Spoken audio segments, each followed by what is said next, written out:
God morgon allihopa och vad kul att det är så många som är här och vad kul att se er. Det här är ju då en co-learn session och för er som inte har varit på en co-learn session förut så är det ett virtuellt. Innan pandemin så kunde det även ske fysiskt, men en virtuell workshop där vi utforskar liksom olika frågeställningar kopplat till modernisera och accelerera lärande. Och idag så har vi bjudit in våran partner Södra Skogsägarna för att dela ett konkret exempel på accelerera och modernisera lärande. Och anledningen till att vi har valt att dela ett case så här är för att vi, och många av er också säkert liksom vet att ett väldigt effektivt sätt att lära är ju faktiskt att lära från andras erfarenheter och från berättelser och stories och så. Så vi vill jättegärna liksom dela med oss och vi är såklart väldigt glada och stolta över liksom det arbete som vi har gjort. Och jag tänkte att jag kunde också kanske presentera mig själv för er som inte har träffat mig förut. Men jag heter Bella Funk och jag är medgrundare av co-learn. Tillsammans med Sveinung som också är med här fast han kommer inte prata så mycket just idag. Och min roll i det här projektet som vi kommer att prata om har varit att jobba väldigt mycket i början med den övergripande designprocessen. Men någon som har tagit över och haft en väldigt stor roll är Maria från co-learn. Maria, vill du presentera dig lite? Ja, Maria Kohl heter jag och jobbar som handledare och coach och lärande designer. Och i det här projektet så tog jag över när vi gick in i den här leveransfasen och har varit ansvarig för design och utveckling och ledandet av programmet. Och då lämnar jag över. Det är dig, Sara. Tack så jättemycket. Och hej allihopa, vad kul att få träffa er så här på morgonkvisten. Sara Bengtsson heter jag och jag är HR-chef för Södra Academy. Och ja, vad innebär det då? Ja, jag brukar säga att det är världens roligaste jobb för jag jobbar med lärlust. Men om man ska formalisera det så handlar det om strategisk kompetensförsörjning för organisatorisk förflyttning. Och de senaste 2 åren har det väldigt mycket handlat om det som vi ska få höra mer om idag. Men i det så vill jag ju då skjutsa vidare till dig, Camilla. Camilla Svensson heter jag och min roll är som HR-strateg på Södra. Och uppdraget i den rollen är att utmana och modernisera både HR-funktionen men också hela Södra. Och Södra då är Sveriges största skogsägarförening. Vi ägs av 52 000 skogsägare i södra Sverige. Och vår värdekedja börjar i skogsplantor och slutar i pappersmassa, sågade trävaror, korslaminerat virke, det vill säga stora väggar till stora hus som man gör av trä. Men också såklart rådgivning, skötsel till våra medlemmar. Och bara för att ni ska få lite mer känsla kring vilka Södra är så tror jag att de flesta av oss har druckit kaffe på morgonen och har man då använt Melitta-filter så är det gjort av Södras pappersmassa. Mycket man kan göra av trä. Har jag lärt mig från att samarbeta med er. Tack så jättemycket och idag kommer det vara liksom ganska mycket att jag kommer ställa en del frågor till teamet som de får svara på och ni får jättegärna ställa frågor också. Så använd gärna chatten så kommer vi liksom lyfta in lite frågor allt eftersom. Vissa frågor kanske vi svarar på i chatten och vissa grejer lyfter vi in så ni får liksom lyfta den så här med att sätta på micken. Och det som håller på att ske i chatten nu Bella, att det är några som presenterar sig och berättar vilka de är och roll och så. Så fortsätt gärna med det. Det är väldigt fint att få lite bakgrund. jättegärna. Det är jättekul för alla att få se liksom vilka som är här. Och när ni ändå håller på så kan ni också gärna få del, för vi är jättenyfikna på lite sådär. Men vad sitter ni på? Vi kommer ju prata om en förändringsresa som Södra har gjort. Och vi är jättenyfikna på vad är det för förändring som din organisation primärt fokuserar på att göra just nu.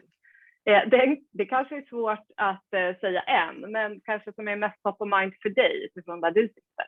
Så dela gärna det. Vad står högst på agendan kopplat till förändring i din organisation idag?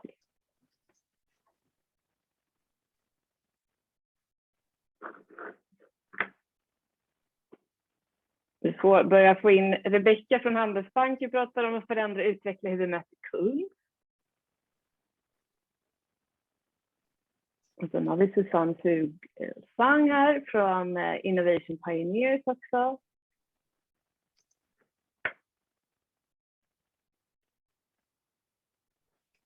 Och så har vi en till. Förlåt Bella, jag blev bara så glad för att Fredrik är här som diskuterar hur vi får in det tillämpade lärandet. Och tro mig, det har vi diskuterat mycket de senaste åren med det här gänget.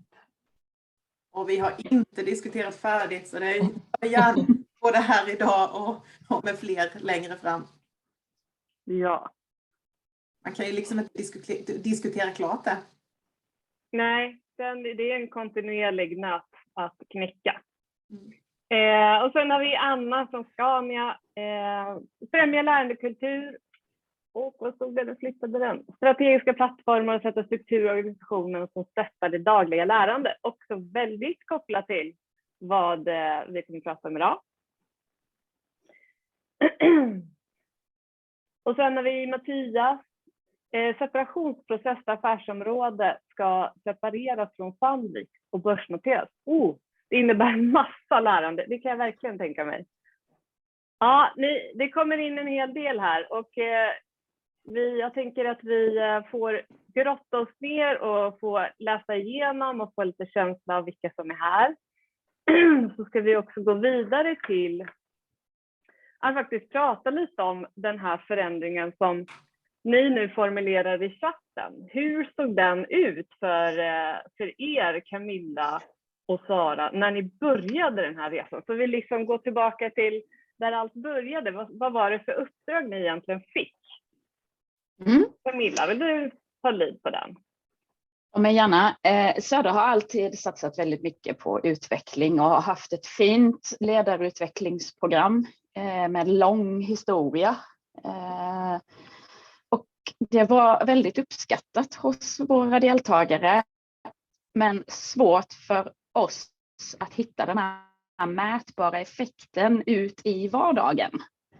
Det blev mer som en personlig utvecklingsresa. Så en del i uppdraget handlade om att modernisera och kunna förflytta och få verkstad.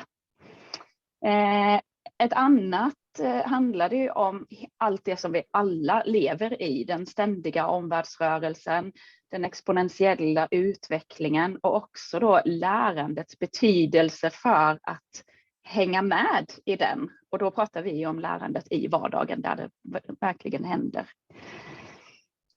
Det vi också tog in i uppdraget, det var ju den nya forskningen kring neurovetenskap, det kring lärande. Södra var också mitt inne i ett strategiarbete, så vi jobbade parallellt tillsammans med att både se vad kommer Södra att ta vägen, vilken väg kommer vi ta framåt och att se vilket ledarskap kommer då det att kräva. Så lite där var vi, och det startade väl vi ju med ungefär för drygt 3,5 år sedan faktiskt.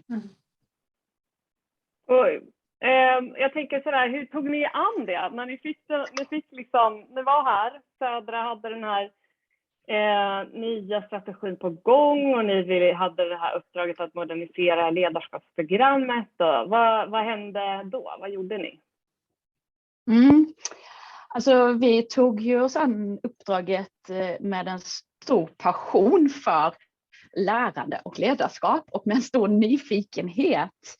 Så vi började vår resa med ett studiebesök på Skaparskolan som ni i Stockholm kanske känner till, men det ligger ju i Huddinge utanför Stockholm. Som har mycket kopplat till lärande, värdeskapande lärande och också att få till det i vardagen, i deras vardag. Vi gjorde studiebesök på ICA, vi hade intervjuer med Carers Future, vi tog in mycket av det som redan görs i Södra, men också vad framtida medarbetare skulle kunna förvänta sig av en arbetsgivare. Och någonstans i den här resan så kom vi i kontakt med er på CoLearn, där jag ställde frågan: hur får vi lärande och learnability på riktigt att hända i vardagen?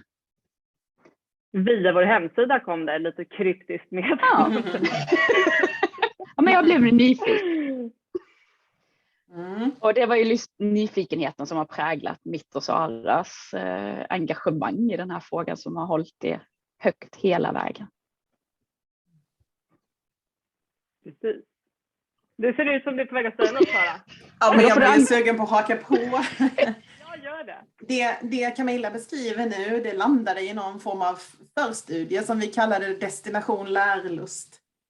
Vi besökte kanske, jag för mig det var 23 olika destinationer då. Några av dem som Camilla beskrev här i, det kunde vara forskningsrapporter eller studiebesök som sagt. Och vi insåg ju väldigt tidigt att det här handlar om ett förändrat arbetssätt och även ett förändrat arbetssätt för oss. I att prova nya vägar, och det försökte vi tidigt. Det kunde vara att prova en ny app som vi inte hade provat tidigare.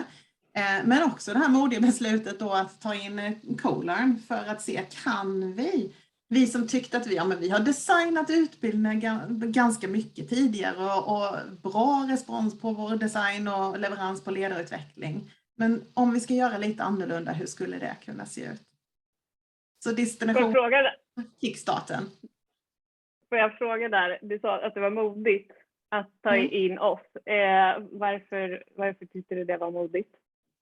Men jag tänker att det bjöd på lite nya arbetssätt. Vi visste inte riktigt. Och jag ska vara riktigt ärlig, jag var väldigt trygg i de definierade designprocessstegen som jag väldigt mycket i min roll hade fått bygga upp utifrån det jag har lärt mig. Och kan jag nu med lite rosor på kinderna erkänna att jag förstod inte riktigt när Camilla var och petade på vikten av lärande. Det låter jättemärkligt, men jag var så inkörd på ledarskap liksom. Och sen kommer ju ni då och prata lärande med en helt annan kraft och en annan vinkling. Jag tycker det var modigt, för vi gick in i det här liksom, och var beredda på att se vad den här processen, vad vi lärde oss tillsammans utan att veta liksom så mycket kring slutresultatet, och det gör man väl förvisso inte i vanliga fall heller, men det var mycket som var nya förutsättningar. Men också då att ni var ju väldigt nya. Alltså CoLearn var ju nästan helt nystartat. Ni hade funnits kanske ett halvår, ett år. Och traditionellt sett så är ju vi är ju ett gammalt företag som har levt i över 80 år och har långvariga relationer med många.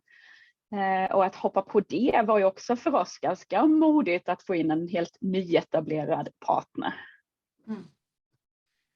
Och där vill jag ändå passa på att säga att vi gjorde ju det med den tryggheten att vi också har haft med oss våra tidigare samarbetspartners. Vi har haft ledarskaparna som har jobbat med vår ledarutveckling tidigare, och de har ju varit med i den här processen också. Så att man ska inte bara föra in massa nytt, utan man ska också ta vara på det vi har och det vi har varit trygga i längs med vägen och det vi har lärt längs med vägen, både internt och i samarbeten. Jag tänker ni ska fortsätta lite berätta vad som hände sen. Och sen vill jag också bara stanna upp lite och berätta vad vi kommer göra under de här 50 minuterna. Förutom att vi kommer skapa möjlighet för Södra och såklart CoLearn att dela våra lärdomar och vad vi har gjort och så här. Och att ni får ställa frågor.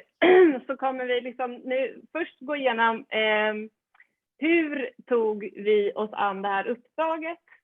Vad gjorde vi? Och vad var nycklarna i det vi gjorde som vi så här när vi tittar bakåt insåg det här var det som verkligen skapade effekt. Och sen dela med oss lite av vilken effekt ser vi hittills och vad är våra viktigaste lärdomar.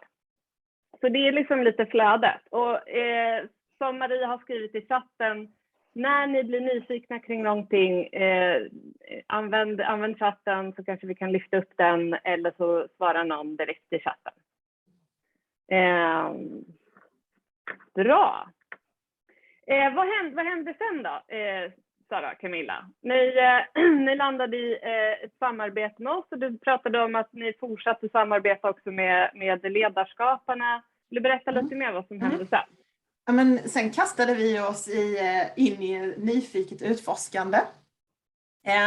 Vi satte samman en arbetsgrupp med kollegor, en bred representation av kollegor runt om i södra med samarbetspartners och också andra som vi hade träffat lite här och var längs med vägen som var nyfikna på att vara med och bidra men också vad de skulle lära. Så vi bjöd verkligen in öppet till liksom nyfiket lärande och utforskande. Och syftet var verkligen att ifrågasätta våra gamla sanningar. Stämmer de fortfarande eller behöver vi faktiskt omvärdera och ompröva? Det var också att såklart landa i vilka behov har vi nu. Det är en sak att säga att vi har en ny strategi, men om man bryter ner det då, vad landar det i för behov och så vidare. Och också då putta in en hel del av den nya forskningen där vi kände då att ni från Colon kunde komma med många olika perspektiv i det. Så det blev några intensiva workshop-tillfällen. Inte så många för det var väldigt högeffektivt. Vi tog vara på det som hände i rummet och sen jobbade vi i en liten grupp tillsammans med det materialet för att nästa gång ha kommit på en ny nivå och ta vara på det som hände i rummet. Och på tal om rummet, Camilla, vi primade ju en del också. Ja, men vi ville ju också att deltagarna i de här workshopparna skulle få öppna upp sig, tänka liksom utanför box eller som att det inte finns någon box. Så att vi använde bilder, blommor, vi formade rummet som någonting som skulle trigga igång det positiva, det framåtriktade och deras nyfikenhet. Och en sak då kopplat till gamla sanningar. Jag tror att jag var ganska tidigt på det här. Klart man kan köra ledarutveckling digitalt. Men det var ju en av de största och tydligaste gamla sanningarna att det kan man inte. Man måste träffas och liksom få den här relationen och också för att skapa psykologisk trygghet så krävs det en fysisk relation. Så den brottades vi med lite grann. En annan sak som vi brottades med och kommer komma tillbaka till tänker jag, men det var ju det här att i designgruppen insåg vi att det här behöver ju alla gå, alla ledare från liksom koncernledning och hela vägen ut. Och så hade inte vi jobbat tidigare. Vi fyllde på med ledarkompetenser till våra nytillträdda ledare. 15 upp till 30 per år. Så en kurs på våren och en på hösten. Så här var ju också en gammal sanning som vi behövde titta på då. Och att skapa möjligheten för att liksom både kostnadsmässigt och också få sälja in att vi tror på en effekt om alla går. Jag tänker det kommer en väldigt intressant fråga här. Som jag kan tänka att många faktiskt sitter med det från Kristina som undrar. Har det alltid funnits stöd i hela ledningen om behovet om den här förflyttningen eller har ni sålt in det? Nej, men som jag var lite inne på då, det här var inte vår tradition att alla skulle gå. Vi har jobbat, vad ska man säga, strategiskt med den här frågan också. Under programmets risktagande, designfasen, så var vi också lite mellan vd:ar. Så vi fick alltså ett uppdrag och sen så hände det förändringar som det naturligt ofta gör. Så dels blev det väldigt viktigt för oss att tajma, att lite vänta in vår vd och checka, vår nya vd Lotta Lyro, att checka att vi liksom hade en gemensam grund i det här. Och också få ett commitment i den nya ledningsgruppen som det blir när man byter lite. Så den timingfrågan var ju viktig där liksom. Och vi fick ju gehör. Men vi kan väl i ärlighetens namn säga också att vi har ju fått jobba.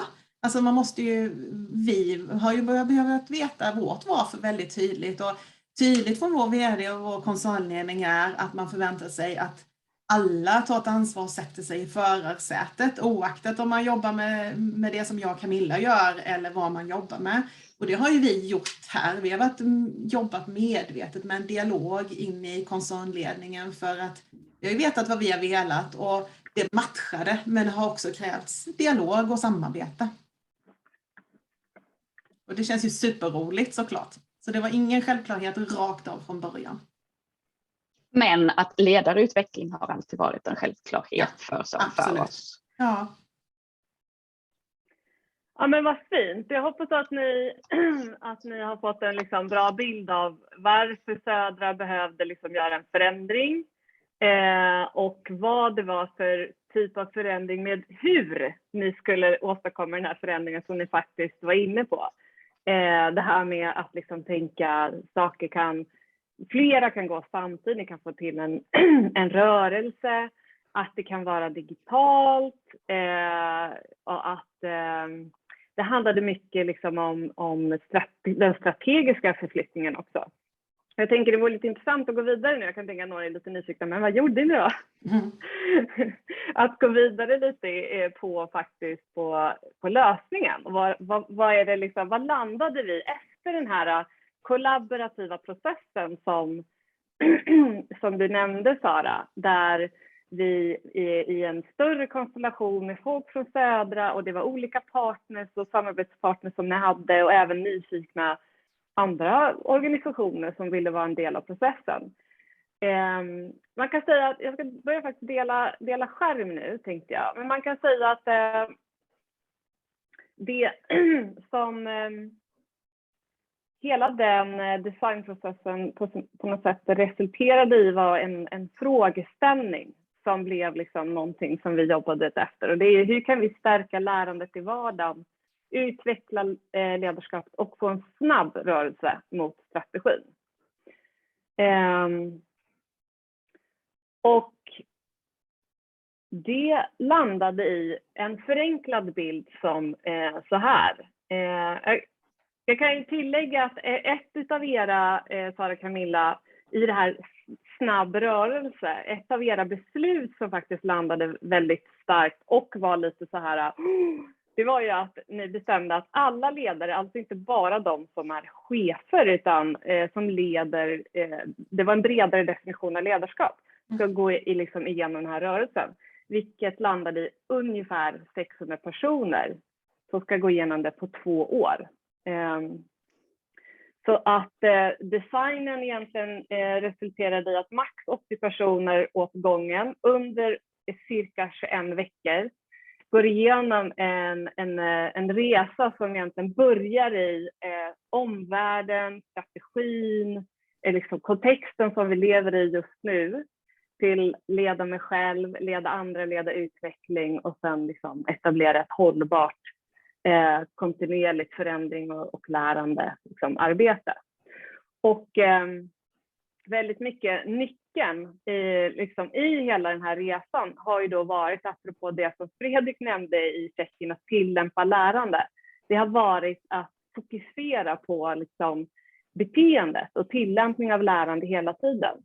Så deltagarna eller cheferna som har gått igenom den här resan har ju dels haft tillgång till ett strategibibliotek, så egentligen en plattform som vi tillsammans skapade för koncernledningen att kommunicera strategin och få ut den med olika liksom, olika budskap från olika vinklar i organisationen där liksom olika chefer och delar fick dela hur strategin ser ut och vad det betyder för dem eller för det området.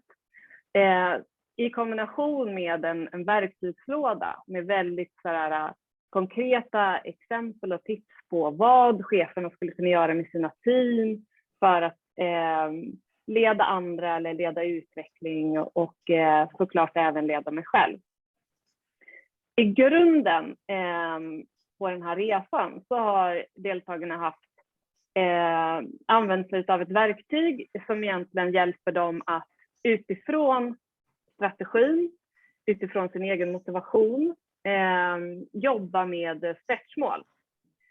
Som de varje vecka definierar små utmanande steg som de ska göra för att förflytta sig mot sina stretchmål.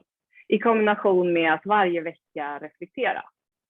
Och i grund och botten så ligger liksom ett delande av stretchmål och delande av stretcher som vi då kallar de här utmanande stegen och delande av reflektioner.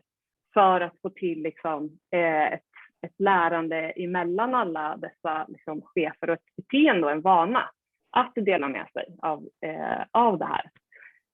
Någonting som har följt med och apropå den här utmaningen eller sanningen som vi stötte på i designprocessen var ju det här med psykologisk trygghet.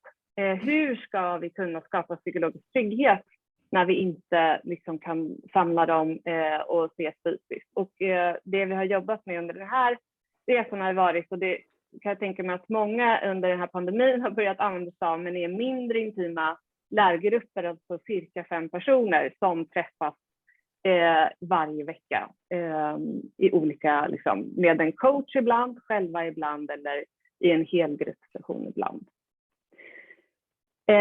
Jag tänker att Camilla, Sara och Maria, att ni ska få dela lite, vad har varit nycklarna? Ni som har jobbat så himla djupt och hela tiden, vi är alltså mitt i processen av att leverera alla de här som vi tror kommer landa i 8 grupper som går igenom den här resan. Vad har varit nycklarna för er i hela designprocessen som ni har sett? Jag tänker att Sara, du kan väl börja och dela det här med koncernledningen, vilket också varit några frågor som har kommit upp. Ja, men det har självklart varit en jätteviktig faktor att vi har fått sån respons och buy-in från koncernledningen.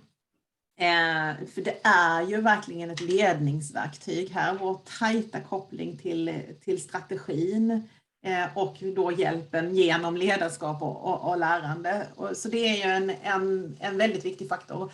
Och ett exempel då konkret, vad innebär det då? Jo, det innebar att tillsammans med Lotta och den dialogen vi hade där och koncernledningen så tog vi en mikro-grow, som vi kallar programmet grow då, tog vi en mikrosession med dem 2 dagar så att de fick uppleva ungefär vad är det i stora drag.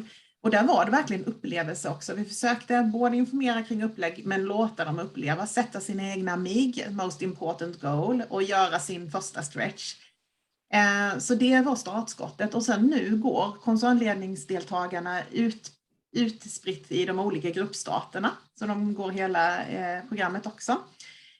Och sen har vi satt in dialogtillfällen. Vi pulsar in frågor till koncernledningen och de har möjlighet att pulsa in frågor till Grow-deltagare också.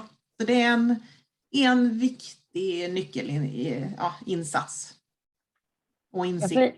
Får jag flika in där, Sara? För jag tänker att det var 2 saker som hände. Den ena med den här micro-grow-upplevelsen som de fick tidigt. Det ledde till att vårt grow-språk spred sig även i den delen av organisationen. Och det var väldigt viktigt. Så även om de inte hade fått hela upplevelsen så kunde de använda de termer och så som finns under grow-resan.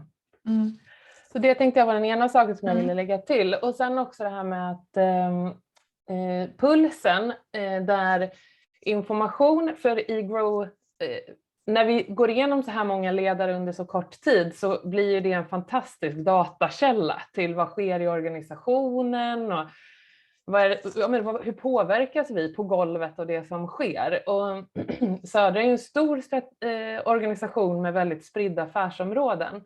Så det har ju också varit en värdefull liksom, till feedback in till koncernledningen. Och när de stöter på problem och utmaningar, vi behöver kanske justera strategin så här, så feedar de in det i Grow och vi kan ta in det och få feedback och input från deltagarna på ett väldigt aktivt sätt där de kan agera på de här utmaningarna. Så det flödet har ju verkligen utvecklats över tid på ett väldigt fint sätt. Bara korta till med det jag är glad för är att vi också hann köra en pilot. Vi kallar det inte pilot för vi ville visa på att det var grupp 1 och sen justerar man lite. Vi hann köra grupp 1 innan vi körde den här mikroinsatsen med koncernledningen och det var väldigt viktigt för oss i programledningen, är min åsikt, för lärandet. Vad får vi för respons hos deltagarna? Så att vi kunde ta med det in också i diskussionen med KL. Fint. Tänker vi gå vidare och dela nästa beslut som vi också nämnt lite. Men Maria, kan inte du berätta lite mer om det individuella ägarskapet och jag nämnde där med stretchmål? Precis. Hur funkar det?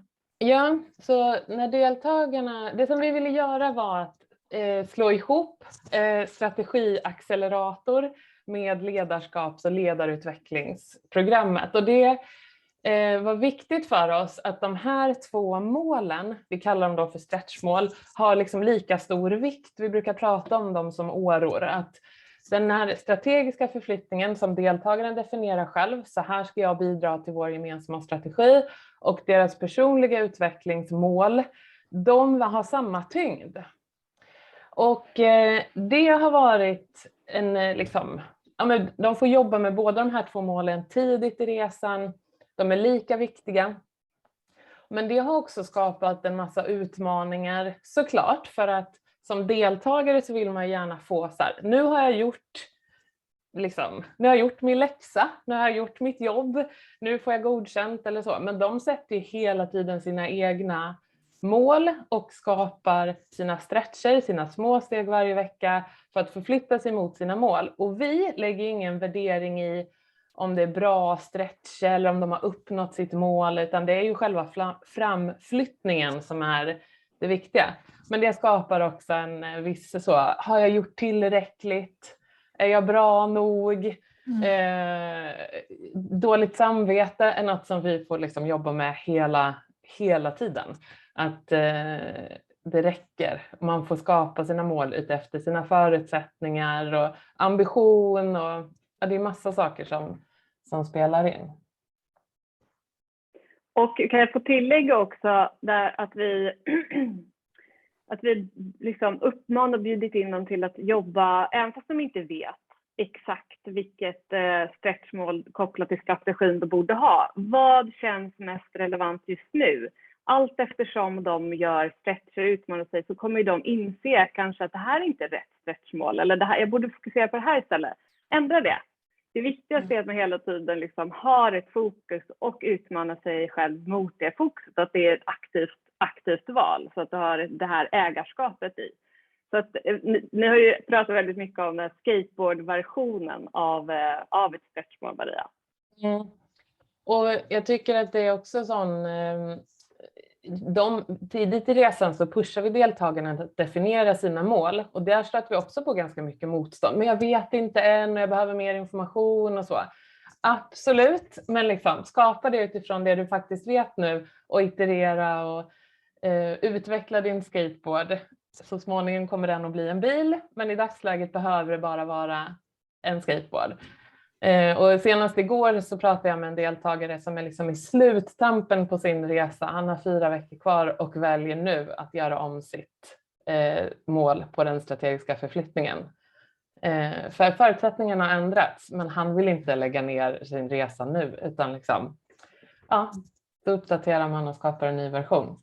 Det är ju så lärande sker i vardagen. Så jag blir så lycklig av de här små, liksom, när man verkligen ser att de driver sin egen utveckling och förflyttning. Fint. Tack Maria. Camilla, vill du dela den tredje nyckelbeslutet som vi också nämnt lite, men går in och fördjupar lite? Ja, men, hela Grow har ju blivit som ett träningsläge för både lärandebeteende men också stärka det ledarskap som vi behöver inom Södra. Och just det här att jobba med att stretcha sig, reflektera, dela med sig och på så sätt också fånga sitt team eller den gruppen man tillhör om man är en indirekt ledare, har ju gjort att det har blivit rörelser överallt i hela Södra. Och i samtal så kan man ställa sig frågan, ja men hade inte det hänt ändå då? Men nej, den feedback vi får från våra ledare är att jag hade aldrig tagit tag i detta om inte Grow hade funnits med den typen av upplägg som Grow är. Att verkligen ta hem det, jobba i vardagen med saker som jag redan gör. Just som svar på Mattias Waréns fråga, att här handlar det om att det jag redan gör, skruva lite på det, testa lite annorlunda. Har jag avdelningsmöte så men jag lägger in något annat i schemat. Jag träffar min grupp, jag gör så här istället. Just de här små förändringarna. Och sen har vi också haft strukturerat stöd för att jobba med och följa upp. Som vi ser här i form av ett digitalt verktyg, en learnability, där man lägger in sina stretchmål, min utveckling, men också reflektera och kan där dela till sin lärgrupp. Så de här små delarna, och det gör ju, när det händer väldigt många små delar så rör ju sig hela företaget, och det är det vi ser nu. Och man kan ju tillägga att det är ju ett verktyg som vi har utvecklat tillsammans, delvis tillsammans med er, men också tillsammans med några andra bolag som vi jobbat med senaste året, just för att få till ett lärande i vardagen. Hur kan man liksom hjälpa medarbetare och ledare att driva sitt egna lärande på ett beteendefokuserad nivå snarare än på bara liksom intag av informationsnivå som det lätt kan bli med till exempel LMS eller e-learning-plattformar. Någon fråga som kom upp här? Ja, jag har en fråga som jag vill gärna svara på. Ja. Mycket ja. Men, och som jag då vill egentligen backa tillbaka till det här parallella arbetet när vi utvecklade strategin och också hade uppdraget. Så en del som vi jobbade väldigt intensivt med var att få in lärande i vardagen som en nyckel-KPI för hela vår gemensamma strategi. Och som vi lyckades med, vilket också gör att vi har fått en tydlig buy-in, och det är här vi också har en hävstång i dialog, i utveckling. Och vi får rätt så bra resultat. Nu har vi bara mätt det en första gång, men det var ganska högt. Det ska bli jättekul att mäta nu framöver på just lärande i vardagen bredare, och då är det ju även ibland medarbetarna som märker en skillnad. Vi har en till. Hur mäter ni, frågar Rebecka? Ja, den kan vi dela. Vi har skapat tillsammans med Colon och flera inom Södra ett index med ett antal olika frågor som handlar både om att få förutsättningar att träna lärande, men också samarbete och sen att dela med sig till andra. Så att det är både ett eget lärande men också ett yttre lärande, det vill säga dela med sig till andra. Och att vi har fått in lärandet som ett KPI, det hjälper ju oss ju också i prioriteringar.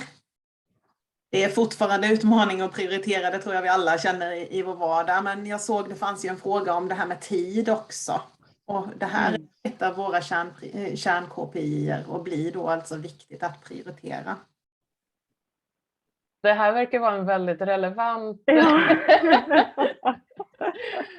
Många följdfrågor. Hur mäter ni det mer konkret? Jag antar då tekniskt så. Ja, men vi mäter det i form av pulsverktyg. som vi pulsar, och tanken är att pulsa det 4 gånger om året. Och apropå mätning så tänker jag vi kunde dela lite so far kopplat till de här grow-grupperna som vi har gjort, och också då kopplat till etablerade lärandevanor. Vad vi landat i hittills. Vill du berätta lite om det här, Sara? Men det här är ju någonting som tagit form hos oss, att självklart så vill vi ju följa deltagarna. Vi gör före, under och eftermätningar. Och sen den här balansgången då, vad blir viktigt på riktigt så att vi inte mäter sönder, utan låter liksom lust och engagemang få finnas där ändå. Men det vi har valt att mäta, det är just det vi har varit inne på, etablerade lärandevanor. Förståelsen och kopplingen till liksom mitt uppdrag, hur jag omsätter det, strategin i mitt uppdrag.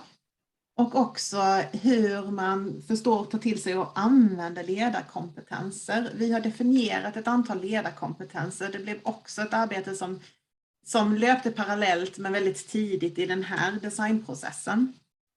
Så det är de här 3 områdena. Och nu har vi ju ett antal grupper som har avslutat.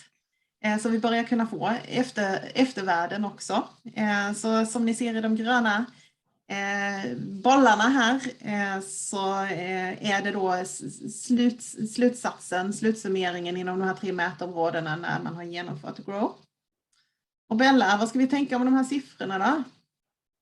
Ja, men vi reflekterat lite, de är väldigt färska för oss, så vi håller fortfarande liksom på att processa dem. Men det vi blev väldigt nyfikna på var ju att se var har vi gjort störst förflyttning. Och om man tittar på den här så ser man ju att det är den i strategiboxen och egentligen lärandevanorna som vi lyckats få till störst förflyttning. Där man har då ökat, alltså procentuella ökningen av folk som förstår och använder strategin och som har etablerade lärandevanor. Så vi lyckats öka med 350% på strategin och 225% på lärandevanor. Och det är ju väldigt intressant tycker jag att se. Och det finns ju fortfarande mycket liksom att gå djupare i och förstå och liksom så här kopplat till det. Men det är väl någonting som vi kommer fortsätta att titta på allt eftersom fler grupper har gått igenom och se var lyckas vi liksom med störst förflyttning. Och vad kan vi lära oss av det? Och det är fantastiskt härliga siffror att titta på. Och sen är det ju så här, det sker ju parallella saker som stärker och stödjer detta. Och det är precis så det ska vara. Så att det är samarbete och bara om man försöker få genomflöde i alla aktiviteter. Och jag tänker så här, det kanske finns folk som sitter med jättemycket frågor. Och vi kommer köra till 10 i, då slutar vi. Men om det är någon som vill stanna kvar och eftersnacka lite så får ni jättegärna göra det. Så kan vi ha lite mera öppen dialog och nyfikna frågor och sånt där. Men innan vi rundar av så tänker jag så här, Camilla och Sara och Maria framförallt, kanske även jag klikar in. Men vad har varit era största så här, personliga lärdomar kopplat till den här resan? Sara, du såg så otroligt fundersam. Vill du börja? Ja, men det är mycket som växer upp när man får möjligheten och förmånen att prata så här. Men jag tänker nog faktiskt, jag som ändå inledde med att jag jobbar med lärlust som är det roligaste som finns. Så det har varit en kraftfull lärresa för egen del hur viktigt lärandet har varit. För jag trodde vi skulle gå in och designa ett ledarutvecklingsprogram och det har vi gjort. Men skulle jag sätta en rubrik på det så är det lärandeprogram. Och det kommer ju saker med det alltså. Vi har varit inne på det här med tiden. Har man verkligen tid till det? Vi har fått mycket reaktioner på det här. Jag hinner inte. Och den viktigaste orsaken då eftersom konsekvensen blir ett lärandeprogram är att du ska in med det i din vardag. Det är mycket lättare att åka iväg på en kursgård och stänga in sig några dagar och sätta fokus. Men det är inte så du tränar lärandet i vardagen. Så det här programmet är mindre insats i timmar. Även om det är rätt så mycket jämfört med våra tidigare ledarutvecklingsprogram. Men det är det liksom, som vi har fått jobba med. Både för egen del och våra deltagare. lärandet. Camilla, vad säger du? Ja, men när jag gick in i det här så var ju liksom målet att designa och lansera ett nytt ledarprogram, punkt. Men det är ju verkligen inte målet som har varit mödan värd, utan det är ju resan. För när vi hade skapat första, att sedan fortsätta och iterera, utveckla dialogen med koncernledningen, input ifrån deltagarna, örat mot liksom vår invärld och hela tiden skapa, skruva, förbättra. Som gör det roligt och jobbigt och effektfullt. Maria, vad skulle du säga? Ja, jag skulle säga att en viktig lärdom för mig har varit att när vi började resan så hade vi, vi har ju våra stora KPI:er om man säger för programmet, men sen har man ju också som handledare eller programledare mindre KPI:er som man liksom tittar på för att se är deltagarna engagerade, gör de det vi förväntade oss och sådär. Och på den nivån, på de här liksom under tiden KPI:erna, skulle jag vilja säga att där har vi fått justera och förändra jättemycket allt eftersom resan har gått. Och jag tror Mattias fråga här i chatten om ifall vi har medarbetare som inte har tillgång till digitala verktyg. Ja, men det är en typisk sån fråga som har dykt upp. Nej, alla deltagare här har tillgång till digitala verktyg och vi hade höga förväntningar i början på hur vi skulle mäta deras engagemang genom användandet av de här verktygen. Men det ser liksom helt annorlunda ut. Och när vi justerar det och justerar att det är inte så viktigt att de postar i sina kanaler i Teams, men det är viktigt att de dyker upp på sina lärgruppsträffar till exempel. Det är de här små tweaksen som vi har fått göra under resans gång som jag kan känna har varit en väldigt viktig lärande resa för mig som, i min roll som designer och handledare. Så. Fint. Och jag skulle vilja bygga, jag känner att jag har lite tid att få dela någon reflektion också. Jag tänker det som du pratade om, Sara, med att så här, det är verkligen ett, men det är lite så här jobbigt, det är en annan sak att vara på kursgård som att vara i det här typen av lärande, det här typen av program eller man ska säga. Och det är någonting som liksom verkligen var påtagligt i början, eller som är påtagligt i början av de här resorna, är ju att det kommer mycket frustration i början. Vilket är liksom för att det är inbäddat ett beteendeförändring. Och i det traditionella förhållningssättet så kommer den där förändringen efteråt. Och då är man oftast, ska man liksom klara det själv. Men här så har det ju varit så att vi har behövt samla, nu är det frustrerat och folk är stressade och är det här bra.